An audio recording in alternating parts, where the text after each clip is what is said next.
क्या Nepal cricket team finally Australian and south African coaches के पीछे जाने वाली है? मतलब मोंटी देसाई को लेके ऐसा कहा जा रहा है कि मोंटी देसाई के जाने के बाद आपको हो सकता है, जो अभी रिसेंट टाइम में एनपीएल के अंदर ब्रेड हॉज जो आए थे वो आपको कोचिंग करते हुए दिख सकते हैं। और आपको पता है कि ब्रेड हॉज जो ऑस्ट्रेलियन कोच है, उनकी मेंटरशिप कोचिंग के अंदर यहाँ पे सुदूर पश्चिम रॉयल्स ने पूरे एनपीएल में बवाल मचाया था। अनडिफीटेड टीम बनी थी, सिर्फ एक मैचेस ग्रुप स्टेजेस में हारी थी और फाइनल पहुंची थी ये टीम, जहां पे आप कह सकते हो दीपेंद्र सिंह एरी ने कहा था कि ब्रेड हॉज ने बहुत ही वैल्यूएबल चीजें बताई उन्हें एनपीएल के अंदर।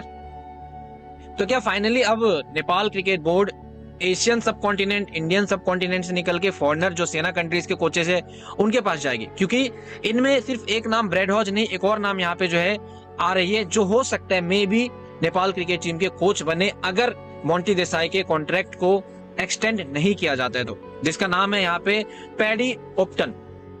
अब देखो, पैडी ओप्टन जो है वो फॉर्मर इंडिया की कोचिंग कर चुके हैं इंडियन क्रिकेट टीम के लिए, आईपीएल की कोचिंग जो है कर चुके हैं। ब्रेड हॉज आपको पता है कि वो आईपीएल में जो है वो कोचिंग किए हुए हैं। तो ओवरऑल कह सकते हो कि यहाँ पे हो सकता है कैन जो बोर्ड है नेपाल क्रिकेट एसोसिएशन जो है वो ऑस्ट्रेलियन या फिर साउथ अफ्रीकन कोचेस में से किसी को हायर करे, और कहीं ना कहीं ये बेनिफिशियली होगा नेपाल के लिए। क्योंकि अगर आप देखो तो मैं हमेशा से कहते आया हूँ कि जिस तरीके से इनका जो अप्रोच होता है, जो सेना कंट्रीज जो फॉरेनर कोचेस है उनका जो अप्रोच होता है, ऑस्ट्रेलियन कोच हो गया, साउथ अफ्रीकन कोच है और इंग्लैंड वगैरह के जो कोचेस है, उनका अप्रोच ही अलग होता है क्रिकेट खेलने का।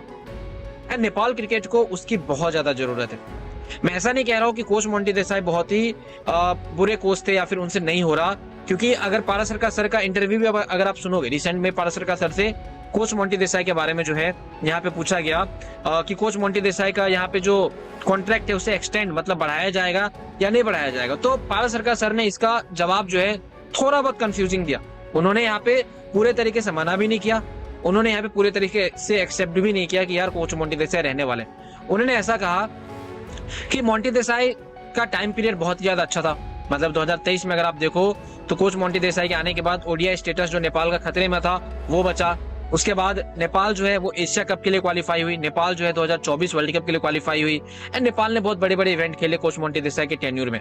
हाँ, जो चीजें कैन बोर्ड को चाहिए थी, एक्चुअल में जो चीजें चाहिए थी, जो टेस्ट नेशन के पास नेपाल को करीब लेके जाती, वो चीजें नहीं मिली। जिसमें अगर आप मेरे से पूछते हो तो सबसे बड़ा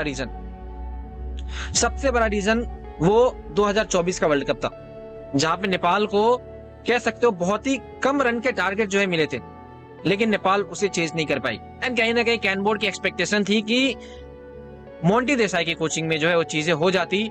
अगर नेपाल वहां पे टेस्ट नेशन के करीब जाना चाहती थी तो वो 2 मैचेस जीतना बहुत ज्यादा जरूरत मतलब था नेपाल के लिए वर्ल्ड कप के अंदर, लेकिन वो नहीं हो पाया। दूसरा सबसे बड़ा रीजन यही था जो पारासरका सर ने कहा कि इस साल 2024 में सीडब्ल्यूसी लीग 2 मैचेस में जो चीजें हुई है वो कहीं ना कहीं थोड़ा सवाल उठा दी उनकी कोचिंग के ऊपर। हालांकि 2023 में नेपाल ने 12 में से 11 मैचेस जो है वो जीते थे। तो ओवरऑल कह सकते हो कि मोंटी देसाई का कोचिंग टेन्योर उतना बुरा भी नहीं था, ठीक है, लेकिन 2024 में कुछ चीजें जो है वो सही नहीं हुई है। एशिया कप के लिए इस साल क्वालिफाई नहीं हो पाई नेपाल। तो ओवरऑल कह सकते हो कि ये चीजें मोंटी देसाई के कोचिंग पे जो है सवाल खड़ी कर दी। खैर, वहीं पे अगर बाई चांस मान लो यहाँ पे मोंटी देसाई जो है कोच, उनका कॉन्ट्रैक्ट एक्सटेंड नहीं किया जाता है, तो फिर हो सकता है आपको यहाँ पे या तो ब्रेड हॉज की कोचिंग दिख जाए, आपको ब्रेड हॉज जो है आपको हेड कोच के नजर में आ जाए, या फिर पैडी उपटन जो है आपको दिख जाए। अब पैडी उपटन की मैं बात करूं तो पैडी उपटन जो है वो साउथ अफ्रीकन कोच है और उन्होंने आईपीएल में जो है तो कह सकते हो राजस्थान रॉयल दिल्ली कैपिटल के लिए कोचिंग की है, इंडिया के वो स्ट्रेटेजिक कोच रहे हैं, समझ रहे हो। तो ओवरऑल कह सकते हो कि उन्होंने बड़ी टीमों के साथ में काम किया है। और देखो, मैं आपको हमेशा कहता हूं कि यहाँ पे ये जो कैन बोर्ड अगर मान लो ये डिसीजन लेती है, मैं हाइपोथेटिकली ये बात कह रहा हूं, अगर ये डिसीजन लेती है तो कहीं ना कहीं ये डिसीजन सही होगी। क्योंकि अगर आप एशिया सब कॉन्टिनेंट एंड इंडियन सब कॉन्टिनेंट से निकलो तो आपको और भी बहुत अच्छे अच्छे कोचेस मिलते हैं। जैसे मैंने आपको कहा, ऑस्ट्रेलियन कोच, इंग्लैंड के coaches, south African coaches, West Indies के कोचेस वगैरह में बहुत ज्यादा कैपेबिलिटी होती है। क्योंकि साल 2011 में जब इंडिया ने वर्ल्ड कप जीता था ना, तब यहाँ पे ऑस्ट्रेलियन कोच गैरी क्रिस्टन जो है वो इंडिया के साथ में थे, ठीक है। गैरी क्रिस्टन जो है उस टाइम पे इंडिया के साथ में थे, उनकी कोचिंग में जो है इंडिया ने मैचेस जीता था। तो कहीं ना कहीं आप कह सकते हो कि फॉरेनर कोचेस की जरूरत होती है। एंड अगर मान लो फॉरेनर कोचेस नेपाल को मिल जाते हैं तो नेपाल के लिए बेनिफिशियल जो है वो और एक चीज में होगी, जो कि बैटिंग। अगर आप मेरे से पर्सनली पूछो तो मैं कहूंगा नेपाल को बैटिंग में जो है बहुत ज्यादा फोकस करना चाहिए। क्योंकि वर्ल्ड कप में भी कहीं ना कहीं यार बैटिंग की वजह से नेपाल जो है वो मैचेस हारी थी। बाकी इसको लेकर आपका जो कुछ कहना होगा नीचे कमेंट में बताओ, मैं ज्वाइनली जानना चाहूंगा, क्योंकि वो मेरे हिसाब से एक बैटिंग कोच तो चाहिए नेपाल को।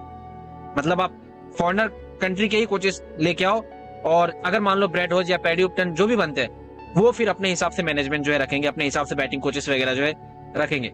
बाकी इसको लेकर आपका जो कुछ कहना है नीचे कमेंट में बताना। और ये देखो, अभी ये जो चीजें मैंने कही है बस र्यूमर है, हो सकता है कोच मोंटी देसाई का कॉन्ट्रैक्ट एक्सटेंड भी कर दिया जाए, क्योंकि मीटिंग जो है वो जनवरी में होने वाली है, तो वहां पे कुछ भी फैसला जो है वो लिया जा सकता है। मोंटी देसाई रह भी सकते हैं, नहीं भी रह सकते, फॉरनर कुछ हटा भी सकते, नहीं भी आ सकते। बाकी अपना ओपिनियन कमेंट सेक्शन में लिख सकते हो आप लोग।